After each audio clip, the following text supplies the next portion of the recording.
Hey, yo, hey. So Welcome back. Wow, we back on to episode 8. that's right. Episode 8 already. Time is flying, and not to mention going into a new month. So time is waiting for no one. And it's been a heck of a year. That's what I would have to say. But now that we're on to episode 8, I hope everyone enjoyed their Thanksgiving and with the holidays coming up. But we felt as though we wanted to talk about toxicity in this episode. Toxicness is a big thing. It's everywhere. Relationships, friendships, whatever. So I just feel like that's something that we should touch on. Toxic. Why do people stay in toxic relationships? Um, yeah. So we're just gonna jump right in. Let us know, Jermaine, what's going on with toxic. Few things. One thing to know about toxicity is that it might sound similar to settling. Mm-hmm. So if you may very well think we're being redundant in our topics, but there's a staunch difference between the two, and I'm gonna tell you. Um, you could be settling in a relationship that's not necessarily toxic. What do we know about settling? We know that you're basically abandoning your standards. You're lowering your standards. You're going along to get along, right? That doesn't necessarily have to be a toxic situation. It could be just things that your partner, you're not getting from your partner, vice versa. And you're just settling because all the other aspects of that relationship are great. Hmm. With toxicity, toxic relationships is that because that behavior is so overt, most people find themselves like circumventing the toxicity in order to make the relationship work. So that behavior, because with toxic behavior, it could be in like complete anger all day. You got anger all day. You got disparaging humor, right? You got manipulation, some controlling aspects of it, right? Hey, babe, I'm going out with my friends tonight. And I reply, hey, have fun cheating on me, something like that. So those type of behaviors, they're overt, and because human nature and how we love and how we yearn for acceptance, we'll find a way to make that relationship work, even with that behavior. But the Mm-hmm. buzzword that tends to be surrounding toxicity is narcissistic. Mm-hmm. That's a misconception. Um, what do we know about narcissistic people? We know that they lack empathy, right? Mm. Yep. They lack empathy for others. They don't know how to ask for love or give love. As everything centers around them. Toxicity, anyone can engage in that behavior. Anyone can engage in that behavior. You don't necessarily have to be a narcissistic person. So what happens is, if you're a person that doesn't display narcissistic behavior Mm. and you want to espouse toxicity to a person that very well may be narcissistic as well, Mm-hmm. you could be very well dismissing your behaviors because you're only identifying narcissistic behavior as toxicity.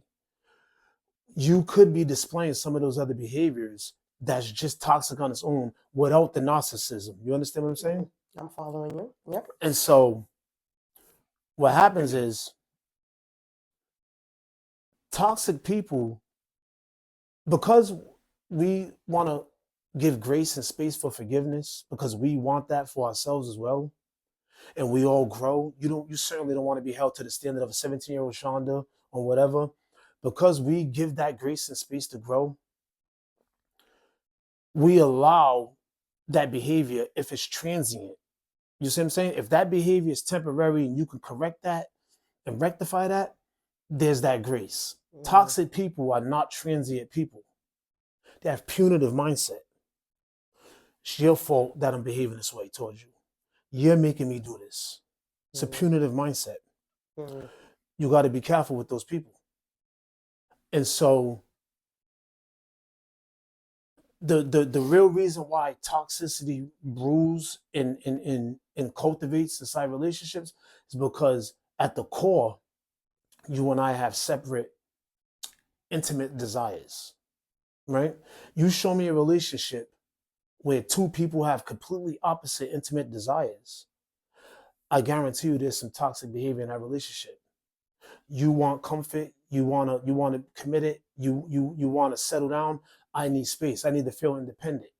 I need to, So you're saying that is what creates the toxic absolutely, behavior in those absolutely, type of relationships? absolutely. Okay. And 100% of the time, by the way.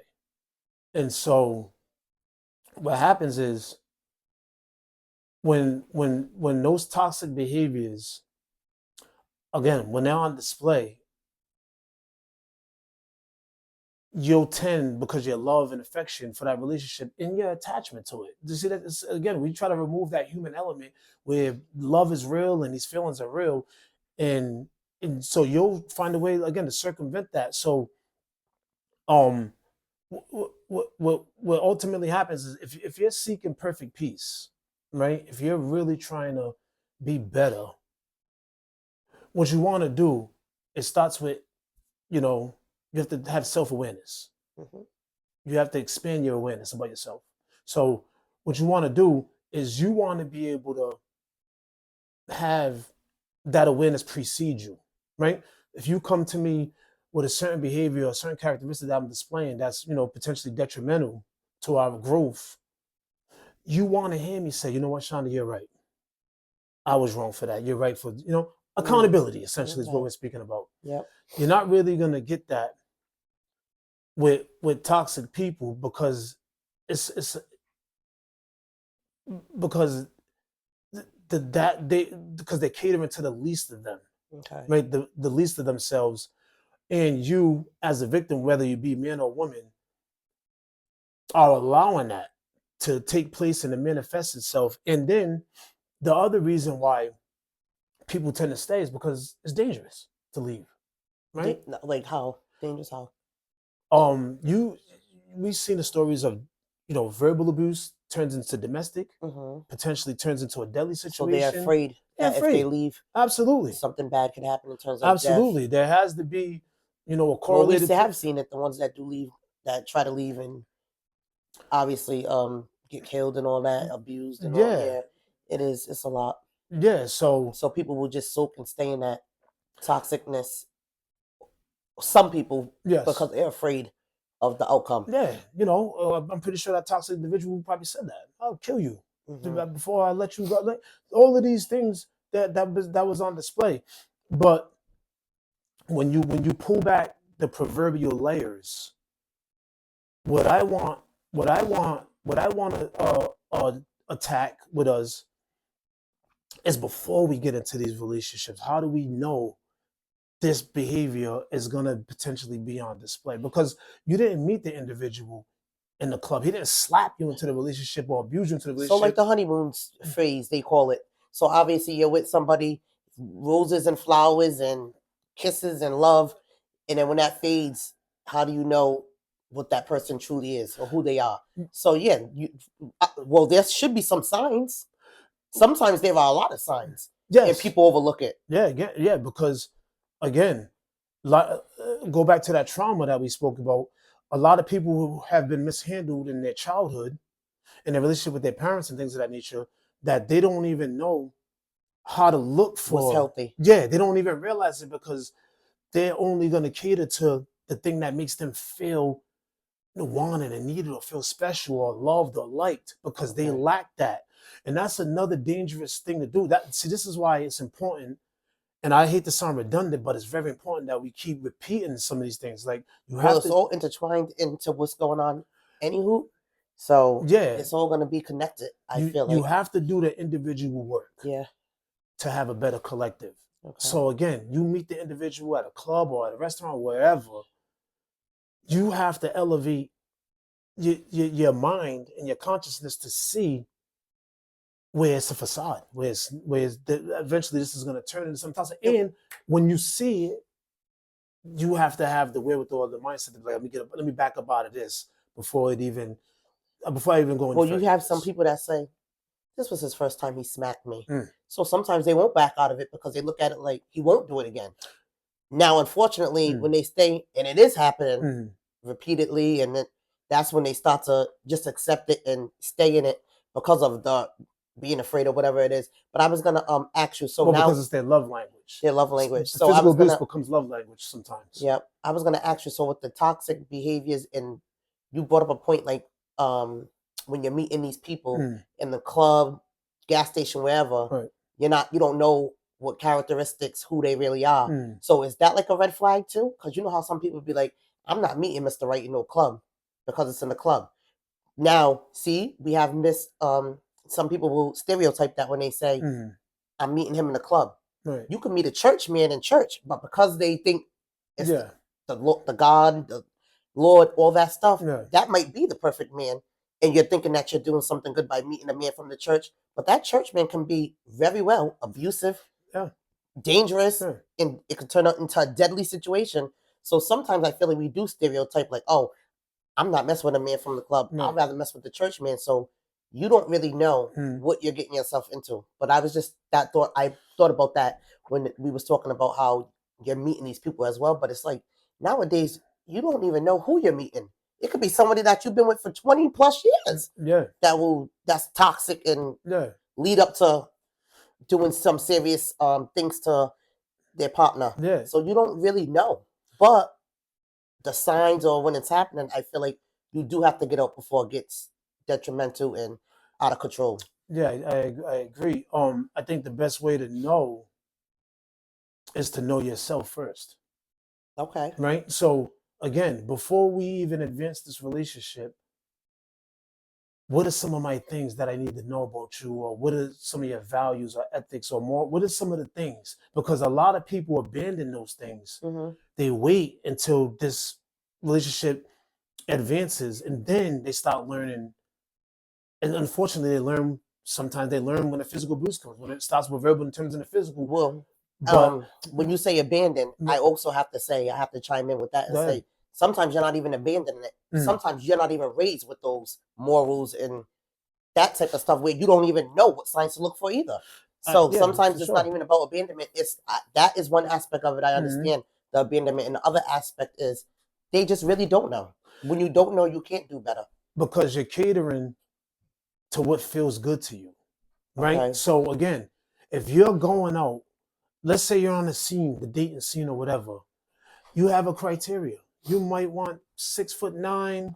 You might want, a certain salary, a car, or whatever, right? You might want all of that, and when you find that, that could very well be that's the standard. That's it. You're not really going any deeper. You'll figure all that other stuff out later on down the line. And by the time Mr. Right shows you that he's not Mr. Right, you done fell in love. You done got used to it. That became your love language. Him going upside your head or manipulating you with your outfits or whatever. And I hate to make it sound like it's just the men behaving that way, but I really it's more prevalent with men. Yeah. That's this type of behavior. Let's be honest. Statistics are this is more men. prevalent with men. Yeah. But as a woman, if you go back to that conflict behavior, look at this hater. Yeah. if you go back to that how to deal with conflicts, you'll see. Yeah, you got to go. But yep, I'm listening.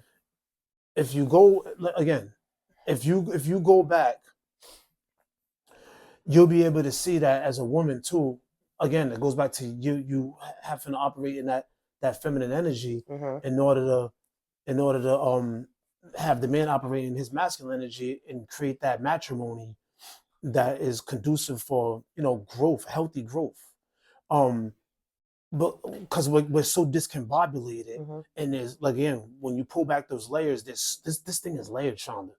Like this thing is very layered. It's layered, and you said something that's interesting when you said it's not just men, men, it's women too. Yeah. And how I just said the statistics obviously are with men, but we're talking about parents, toxic parents. Yeah. belittling their children, Yeah, for sure. raising their kids in toxic environments Mm. and situation, whether it's different boyfriends in the house and they're getting beat on. Mm. So we're talking about the toxicness is all around. Parents, kids, whatever. It's friendships. It's just it's everywhere. In counseling, in one of those fields, there's a phrase that's used in terms of like staying attached to mother. Like as You gotta put the adults, napkin. I'm sorry. I was telling him napkin. Keep going. There's a phrase that's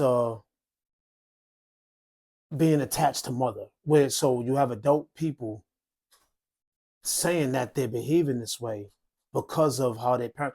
We talked about it in generational Yeah. curses and shit, but I'm still gonna say that it's still the onus and the responsibility is ours to do this individual work, so to have a better collective. You cannot just keep resting on those laurels of I was raised this way. This is how my mother, this is how my father, my mother, my aunt didn't, my cousin did this, and you have to confront these You things. have to confront them because if they show up in Exercise your those adulthood, demons. that it Yeah, is so. Yeah, you definitely have to confront them because sitting in that's not good. for sure. It's creating something crazy.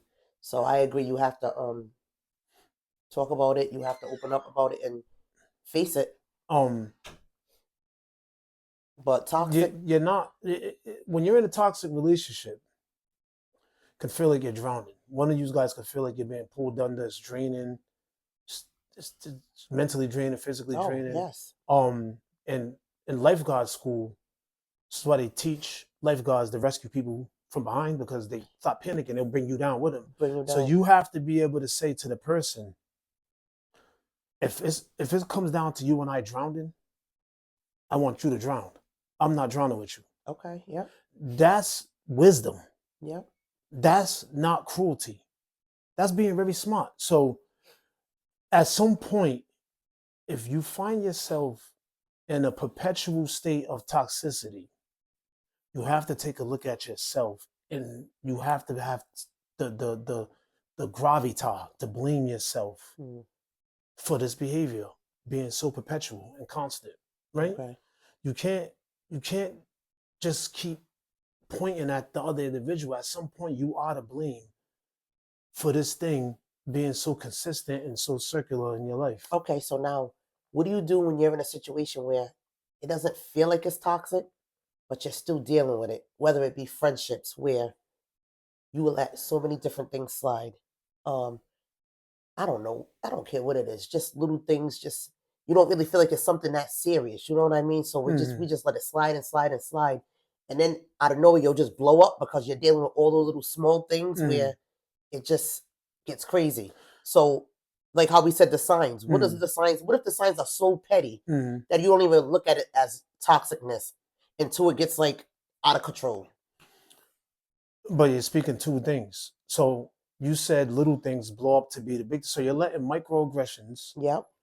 fester and to become a macro But situation. it's microaggressions, but I'm not realizing it at the beginning because I'm looking at it like, it's not really a big deal. Well, at that point, you go back to the boundaries. What are Okay. your boundaries in this friendship? What are your expectations out of this friendship? I are always we tell you, I friends? always go to that one thing. Mhm. I always, in my head, and what I believe, what I stand on as a person Right. is loyalty. So again, all right. So if that's your foundation, are your friends' behavior in the antithesis of loyalty? Are they doing something opposite of loyalty to you?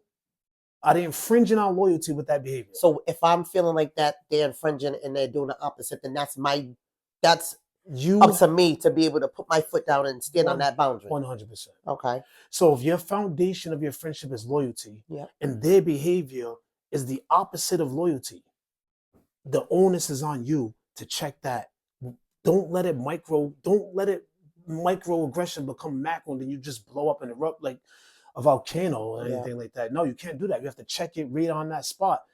If they're infringing on loyalty, if there's other behaviors that they're displaying that's not necessarily infringing on loyalty and it's not a violation of your friendship or crossing the boundaries, And you might be able to recognize it, and you say, before it even gets to this level, let me go ahead and address that. Let me address it. Now, again, you got to be careful because you're dealing with people who might not be at that consciousness in terms of, this is what I'm talking about, that self-awareness. Yeah. By the time you come to me, I want to have done the work. Where I go, you know what, Shonda? You're right. Thank you for pointing that out. I appreciate. I already noticed that in me. I'm working on that. Yes. A lot of times when you come into people with that defensiveness, Yeah. they're incredulous. They can't even believe you would even, because they never even done the work. And you guys function so well and so long like this. How dare you 20 years later try to address this with me? Yes. You know what I mean? Yes. So you got to really be careful with that. But we're coming into the season in our lives where we have to start normalizing this type of stuff. Right. We have to be able to say, let me just talk to you. Hey girl, let's go for lunch, or no, call my homie. Let me holler at you real quick. We have to be able to normalize it, and you have to be receptive to what it is. But again, because most people are not receptive because they just keep espousing a certain word to that behavior. Right. If I tell you you're behaving a certain way, your mind might just say, that's narcissistic. I'm not that. I'm not talking about narcissism here. I'm just talking about a behavior that could potentially be detrimental to us if I don't correct this right now. Or, you know what I mean? Yes, you have I know. situations in your friendships where you'll play it back and you'll think about it and go, man, I can't let that slide again. I Yeah. got to check that because, again, I value this relationship. I love this person. You know what I mean? And Yes. this is a good friend. The good outweighs the bad, but it could very well be upside down if we keep going down this path with this behavior.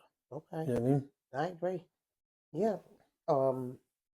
So what advice would you give to somebody if they are in a toxic relationship? So you said, Again, you got to recognize the characteristics. I just named a few. This yeah, is constant anger, yeah, right? The disparaging humor, right? Manipulation, okay, straight up. If you say, hey, babe, what we going for on a date? I said, we're going on a date. I am ready. I said, dress like that? You ain't going, you feel pretty. You feel beautiful. I'm saying, you look like a prostitute or something.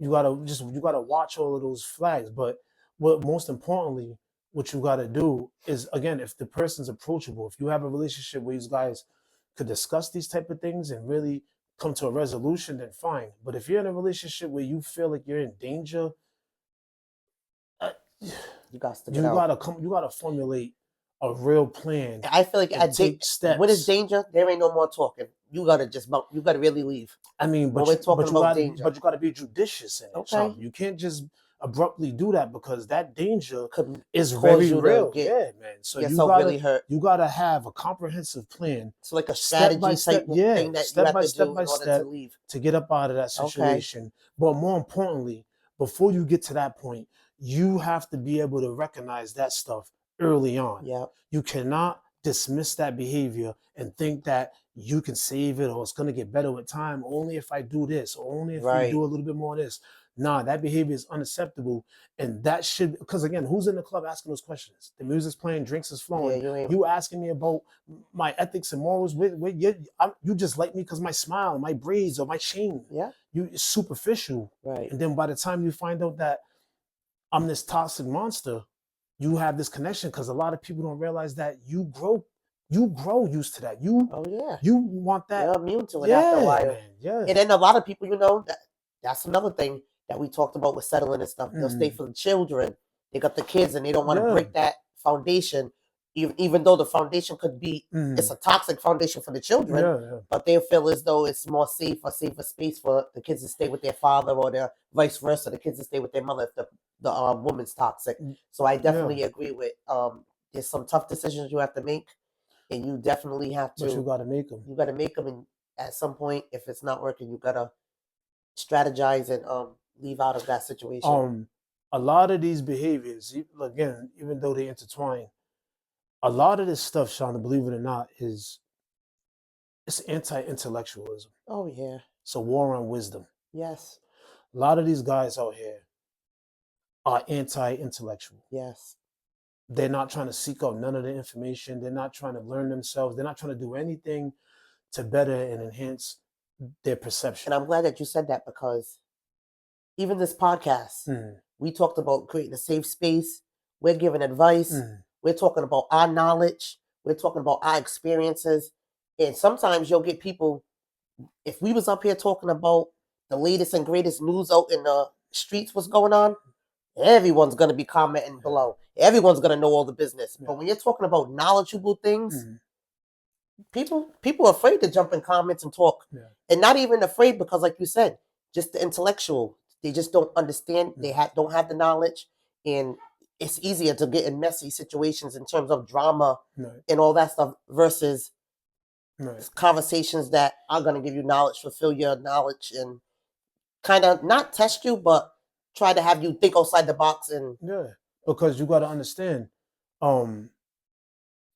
if you really was serious about change, or anyone's really serious about change, and there was a list of things that if you absolutely do these 5 or 6 things, a lot of those things on that list require you to abandon 6 friends that you've been friends with. You can't drink. Yeah. You might have to put the weed down. Oh, of course. You might have to abstain from That's this. called outgrowing things. So you have on to. that list of things, people look at the list of the real work that needs to be done and go, "Oh no, I'm rather just." They make it look like it's too hard. Yeah, and you brought up a good point because we talked about this in our last topic. In I don't know if it was settling or boundaries, but I know we said that some people might look at that offensive when you are growing and you're outgrowing old situations. And we could still stay in touch. I could still meet up with you, like I said, do a coffee date. We could do a get up, whatever, read it, whatever it is. You could still intertwine and still be a part of that person's life. But if I'm falling back from a lot of things, it's because my purpose and your purpose are on 2 different levels. But it's not a personal thing. And like you said, sometimes people will get defensive with that and feel as though you're just trying to not deal with them. But of course, I feel you have to cut ties with a lot of that stuff. But a lot of you're people changing and outgrowing. But again, a lot of people don't. That's why it's anti-intellectualism, because it's so hard to do. You can see why diets fail. You can see why resolutions on New Year's they're all gonna fail because that's still a struggle for me. Because you're gonna revert back to what's convenient for you. It's really hard to go through that because that requires some real insight, dedication, some real work to do. You have to, Just to piggyback on what you said just now, that chaos between friends and you outgrown friends, that's what I'm talking about with this toxicity. If you find 2 people that have 2 different intimate desires, 100% of the time you're gonna find a toxic relationship. Any relationship you point to where their intimate desires are polar opposite, it's toxicity in that relationship. All right. Shoot. You said a lot. So I agree with everything you said, and you got to go. You got to go. So again, as I always say, I want to thank you guys that follow, comment, engage, and look forward to us putting this podcast out. We appreciate you. Other than that, I think I'm pretty much done. For sure. We said everything we needed to say. Until next time, guys, happy new month. Stay blessed. Take care. And again, mental health. Take care of yourself. Before you take care of anybody else, fill your cup first. Other than that, we done. Right. All right, guys. Peace.